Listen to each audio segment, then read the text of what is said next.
तो जब मैं आप लोगों से कहूंगा कि भैया दिल्ली और हैदराबाद आमने सामने हैं और इस टीम की हमें टॉप क्वालिटी फैंसी टीम बनानी है, तो आपके जहन में ये सवाल आएगा कि भाई यार अभी कुछ दिन पहले ये सेम काम तो नहीं हुआ था, अभी फिर से हो गया। लेकिन भाई ये पे बैक का टाइम है। जी हाँ, इसके पहले मतलब हैदराबाद में वो थोड़ा सा राजीव गांधी स्टेडियम में दिल्ली दहाड़ी थी। अब इस बार हैदराबाद आएगी कोटला के किले में। अब इस बार क्या होगा, क्या यहां पर Delhi 3 back to back win दर्ज करेगी या फिर यहां पर हैदराबाद वापसी करेगी, इनको इन्हीं के किले में हराएगी? ये जानना इंपॉर्टेंट है और उससे भी ज्यादा इंपॉर्टेंट है top quality fancy team create करना, क्योंकि सबसे बड़ा फोकस ये है कि क्या एडन मार्करम का बल्ला आज चलेगा। मुझे पता नहीं क्यों ये गट फील आ रही है कि मार्करम आज चल सकते हैं, लेकिन फिर बात बहुत ही सिंपल है कि सिर्फ गट फील से काम नहीं चलेगा। आंकड़े क्या कहते हैं, क्या दिल्ली में वो चल सकते हैं? जिस तरीके से सामने अक्षर पटेल लेफ्ट आर्म ऑर्थोडॉक्स होगी, क्या उनके खिलाफ वो चल सकते हैं? ये सारे बड़े सवाल हैं और यही मैं आपको बताऊंगा कि कौन चलेगा, किसको आपको कप्तान वाइस कप्तान बनाना है, किस तरीके से हमारी फैंसी टीम होगी और डिफरेंशियल पिक बहुत इंपॉर्टेंट है,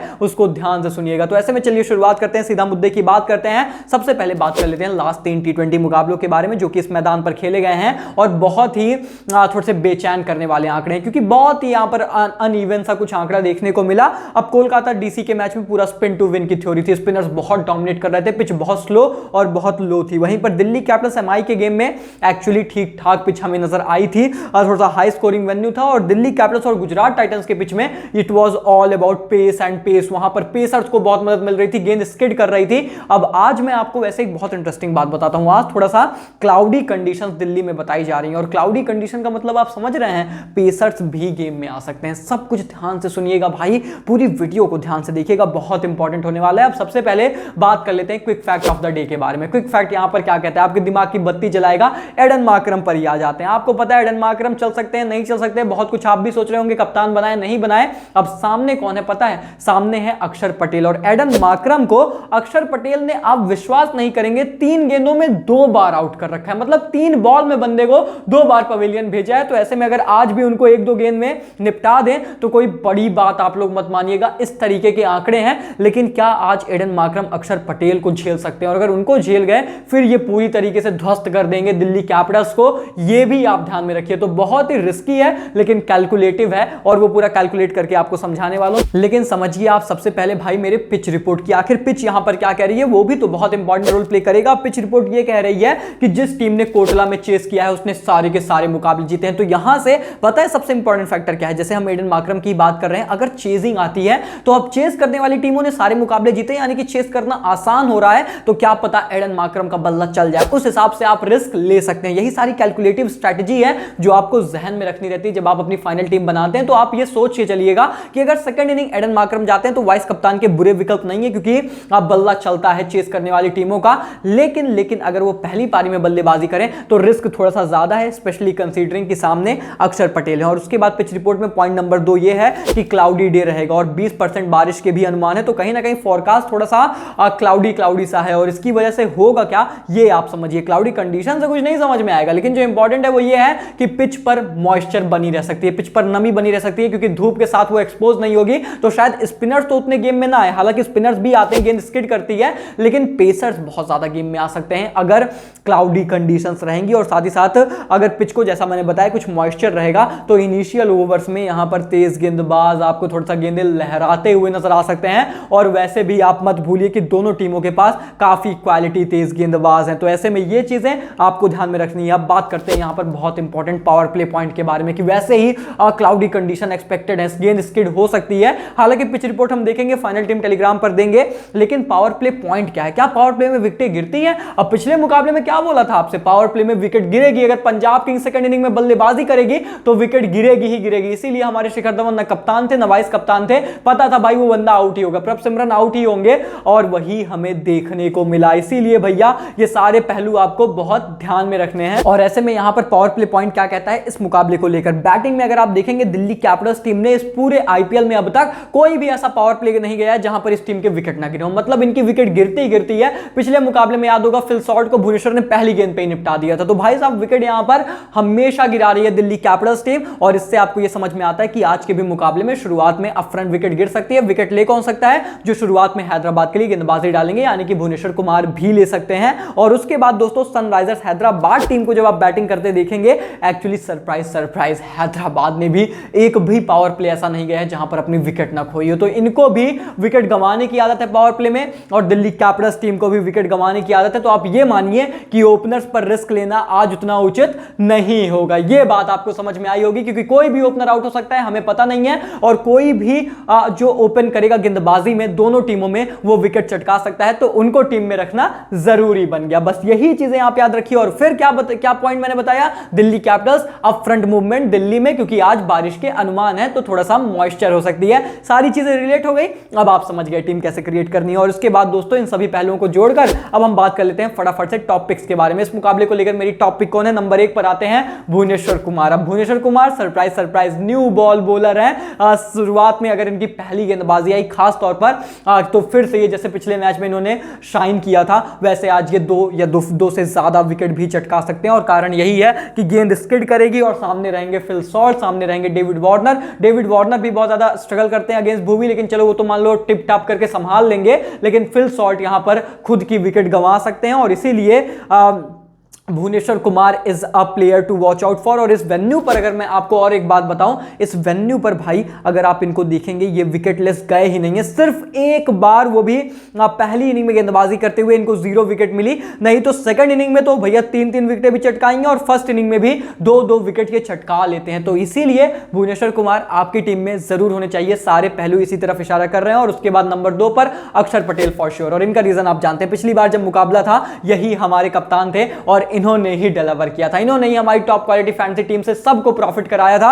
अब फिर ये करेंगे, क्योंकि सामने फिर से वंस अगेन भैया जो हैदराबाद टीम है ना, ये स्ट्रगल करती है against wrist spin, against slow left arm Orthodox. और इस टीम के पास है अक्षर पटेल, और सामने रहेंगे एडन मार्करम, जो कि एकदम बनी हो जाते हैं इनके, फटाफट से वो अपनी विकेट गंवा के घर चले जाते हैं। तो भैया आज भी उनके सामने आप इनको जरूर पाएंगे। और क्या पता एक बार वो फिर से आउट हो जाए, और फिर इनकी बैटिंग वैल्यू को तो आप भूलिए ही मत। स्पेशली दिल्ली में तो इनका बैटिंग रोल बहुत ज्यादा इंपॉर्टेंट है। और मैं एक्सपेक्ट कर रहा हूं कि आज नहीं कल ये आपको अप अबव द ऑर्डर बल्लेबाजी करते हुए भी नजर आ सकते हैं दिल्ली कैपिटल्स टीम के लिए। So for that reasons, for these important reasons, आपकी टीम में इनका होना कंपलसरी बन जाता है। कैप्टेंसी के टॉप कैंडिडेट हमारे रहेंगे। और उसके बाद नंबर 3 पर मेरी टॉप पिक है एनरिक नोकिया। देखिए आपको पता है भुवनेश्वर कुमार एक सामने वाली टीम का अप फ्रंट गेंदबाज, अब एक तरफ एनरिक नोकिया की तरफ चलते हैं। वैसे ईशांत भी डाल सकते हैं, पर एनरिक नोकिया इसलिए क्योंकि एक्चुअली सबसे इंपॉर्टेंट ये है ना कि सिर्फ यहां पर अप फ्रंट मूवमेंट की बात नहीं है, बल्कि नोकिया की गेंदबाजी के सामने हैदराबाद वैसे भी फंस सकती है, क्योंकि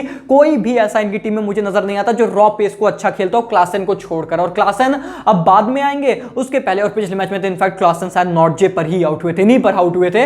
तो सबसे बड़ी बात दोस्तों ये है कि रॉ पेस उनकी टीम में कोई बहुत अच्छा खेलता नहीं है। और अगर यहां पर थोड़ी सी भी मदद मिली, ओवरकास्ट कंडीशन रही, तो 2 या 3 विकेट आप लोड कर लीजिए एनरिक नोकिया की झोली में। और इसीलिए दोस्तों आज के मैच की हमारी टॉप पिक है। आज आप इनको ड्रॉप मत करिएगा, अपनी टीम में जरूर रखिएगा। और ऐसे में दोस्तों ये रहे हमारे टॉप पिक। मैं बहुत ज्यादा बल्लेबाजों की तरफ आज टॉप पिक में भाग ही नहीं रहा हूं। और ऐसे में दोस्तों आपको मैं बहुत ही इंटरेस्टिंग बात यहां पर बताता हूं, जो मेरे यहां पर टॉप पिक आपको नजर आ रहे हैं, इनमें तीनों में से मेरा वाइस कप्तान कोई नहीं है। तो आखिर मेरा वाइस कप्तान होगा कौन? अब इस पर मैं आपको बताता हूं कि मेरी गट फील के हिसाब से जा रहा हूं, इसलिए वो मेरी टॉप पिक भले नहीं है, पर मेरी गट फील के हिसाब से मैंने तो उन्हें अपनी टीम का आज वाइस कप्तान रखा है, बताता हूं। लेकिन उसके पहले आप बात कर लेते हैं टॉस बेस्ड पिक के बारे में। आखिर इस मुकाबले को लेकर मेरी टॉस बेस्ड पिक कौन होगा? अब जैसे कल के मुकाबले में काइल मेयर से याद कर लीजिए, बोला था पहले बल्लेबाजी करेंगे तो मेरी टीम में जरूर रहेंगे, मेरी टीम में जरूर थे। और ऐसे में अब टॉस बेस्ड पिक इस मुकाबले के लिए है हैरी ब्रोक। अगर ये पहली पारी में बल्लेबाजी करें तो मस्ट पिक है आपकी टीम में, भाई जरूर होने चाहिए। भले सामने से अप फ्रंट मूवमेंट होगा, ये स्ट्रगल कर सकते हैं, लेकिन फिर भी क्योंकि जब भी ये पहली बल्लेबाजी कर रहे हैं आईपीएल में 60 की एवरेज है और दूसरी पारी में मात्र 10 की है, तो दूसरी पारी में आप बेझिझक ड्रॉप कर सकते हो, लेकिन पहली पारी में आपकी टीम में जरूर होना चाहिए। और वैसे भी हैदराबाद टीम अब चाहेगी कि इनके बल्लेबाज स्टेप अप करें, रिस्पांसिबिलिटी लें, तो हैरी ब्रोक उसमें बड़ा नाम हो सकते हैं। और उसके बाद दोस्तों जो मेरी डिफरेंशियल टॉपिक है, दरअसल 2 डिफरेंशियल टॉपिक है। नंबर 1 पर हेनरिच क्लासन। अब देखिए फिल सॉल्ट ओपन कर रहे हैं, चल जाएंगे तो 30-40 रन क्विक बना देंगे। पिछले मैच में एक्चुअली मैंने फिल सॉल्ट को रख लिया, मैंने बोला था कि अगर आप चाहें तो क्लासन रख लीजिए, मैं सॉल्ट को रख रहा हूं। और वो चीज थोड़ा सा नमक ना एक्चुअली हमें दुख गया, वो नमक थोड़ा सा गले को खराब कर गया। लेकिन इस मैच में हेनरिच क्लासन आप इन्हीं के साथ जाएं, और मैं एक्सपेक्ट करूंगा कि हैदराबाद टीम टीम इनको थोड़ा सा ऊपर भेजे बल्लेबाजी करने के लिए, क्योंकि इस बंदे को भैया गेंदे दो, ये आपको एक दो मैच ना सिंगल हैंडेडली जिता देंगे। इसलिए हेनरिच क्लासन, और इस आईपीएल में आप देखेंगे ना भाई, जब भी बंदे ने बल्लेबाजी की, चाहे पहले पारी में चाहे दूसरी पारी में, इंपैक्टफुल नॉक खेली है, तो 30-40 रन या फिर 20-25 रन भी क्विक बना दिए, एक दो विकेट भी ले ली इन्होंने कैच की ना, हमारे लिए बहुत वैल्यूएबल पॉइंट्स दे देंगे। और उसके बाद मेरी दूसरी टॉपिक, दूसरी डिफरेंशियल टॉपिक है एक्चुअली मनीष पांडे। अब मनीष पांडे को भैया लोग बहुत अंडर एस्टिमेट कर रहे हैं, पर बंदा इस आईपीएल में ना वो कंसिस्टेंटली आके 30-40 रन, 20-25-23 रन बना के चला जा रहा है, और वो बहुत बड़ा डिफरेंस क्रिएट कर देता है, और इस वेन्यू पर खेलना पसंद है इस खिलाड़ी को। जी हां दोस्तों, पिछले मुकाबले में भी हैदराबाद के खिलाफ अच्छी पारी इन्होंने खेली थी, और क्योंकि इस वेन्यू पर इनको खेलना खासा पसंद है, तो आज इनके बल्ले से मैं अच्छी पारी की उम्मीद करूंगा, क्योंकि जैसा मैंने बताया कि भाई हेड टू हेड में तो 35 की एवरेज है हैदराबाद के अगेंस्ट, तो हैदराबाद के अगेंस्ट भी खेलना पसंद है, और इस वेन्यू पर 39 की एवरेज है। सब कुछ इनके पक्ष में है। अगर इनकी बल्लेबाजी आ जाए, बस ये मनाई थोड़ा सा नीचे आ रहे हैं वो दिक्कत है, थोड़ा सा ऊपर अगर बल्लेबाजी करने आ गए तो आपके लिए बहुत वैल्यूएबल पॉइंट बन जाएगा। तो भैया देखना पड़ेगा कि प्लेइंग 11 में आखिर इनको कहां पर टीम ने स्लॉट इन किया है, उस हिसाब से हम फैसला लेंगे। और ये रहे दोस्तों यहां पर मेरी top pick, toss based pick और डिफरेंशियल पिक्स। अब बात कर लेते हैं हमारी फाइनल टीम के बारे में, यानी कि बेस टीम के बारे में। बेसिकली फाइनल टीम तो टॉस के बाद ही आएगी, लेकिन मेरी बेस टीम में है कौन? विकेट कीपर के तौर पर हेनरिच क्लासन। वो मतलब देखो वही बात है, अगर आप चाहें तो आप फिल सॉल्ट को फिर से रख सकते हैं, आप वो रिस्क ले सकते हैं कि बंदा ओपन करेगा तो क्या पता चली जाए। हो सकता है मैं एक बार फिर से ये रिस्क ले लूं, लेकिन अभी के लिए सेफ खेलने के लिए मैं हेनरिच क्लासन के ही साथ जाऊंगा। अगर आपको भी सेफ खेलना है तो हेनरिच क्लासन को ही रखिएगा। और उसके बाद दोस्तों बात करें बल्लेबाजी की, तो एक्चुअली 4 बल्लेबाज आपको मेरी टीम में नजर आएंगे, और इसका मतलब ये है कि हैवी लोडेड बैटिंग लाइनअप के साथ मैं अभी जा रहा हूं, क्योंकि मुझे अभी पिच के बारे में पता नहीं है। अगर मैंने देखा कि नहीं ये पिच तो पूरे गेंदबाजी फ्रेंडली है, स्पिन फ्रेंडली है या फिर पेस फ्रेंडली है, तो मैं बल्लेबाज कम कर दूंगा, मैं गेंदबाजों की तरफ भागूंगा। लेकिन अभी के लिए डेविड वार्नर भी हैं, क्योंकि आप ड्रॉप तो नहीं कर सकते चाहे जितना खराब या सही आंकड़ा हो, और दिल्ली में तो खेलना इनको बहुत पसंद है, हम सभी जानते हैं। मनीष पांडे मेरी डिफरेंशियल टॉपिक है, इसलिए है तो यहां पर मयंक अग्रवाल भी, और उसका कारण यह है कि इनको ना दिल्ली के खिलाफ खेलना एक्चुअली काफी पसंद आता है, इसलिए अग्रवाल साहब भी हैं। हैरी ब्रोक हैं, लेकिन ये मेरी टॉप पिक रहेंगे, ये मेरी टॉस बेस्ड पिक रहेंगे। पहली पारी बल्लेबाजी तभी हैरी ब्रोक होंगे, नहीं तो नहीं होंगे। ऑलराउंडर्स में आपको मिचेल मार्श नजर आएंगे, अक्षर पटेल एंड एडन मार्करम नजर आएंगे, और गेंदबाजी में भुवनेश्वर हैं, कुलदीप हैं, एंड्रिक नोकिया हैं। भुवनेश्वर एंड्रिक नोकिया को तो शायद मैं ड्रॉप नहीं करूंगा,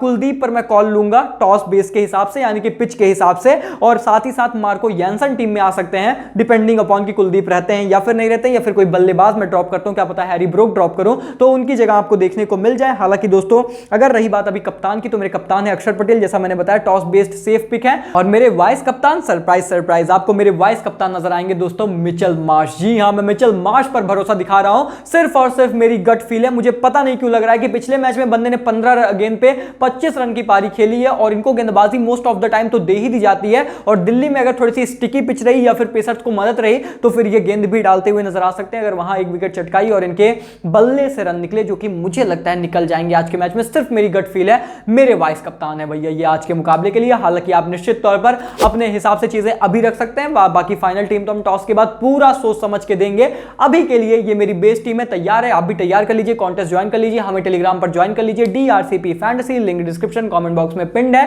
टेलीग्राम पर जरूर आ जाइए। फाइनल टीम वहीं पर मिलेगी, सारे इनपुट्स वहीं पर मिलेंगे, सारे पॉइंटर्स वहीं पर मिलेंगे, उसी टीम के साथ आप यहां पर तबाही मचाएंगे चाहे जिस एप्लीकेशन पर आप खेलेंगे। तो ऐसे में फटाफट से वीडियो को लाइक करें, चैनल को सब्सक्राइब करें, ताकि इस तरीके की इंटरेस्टिंग, जानदार, शानदार, कमालदार, लाजवाब वीडियोस लगातार आप लोगों तक पहुंचती रहे।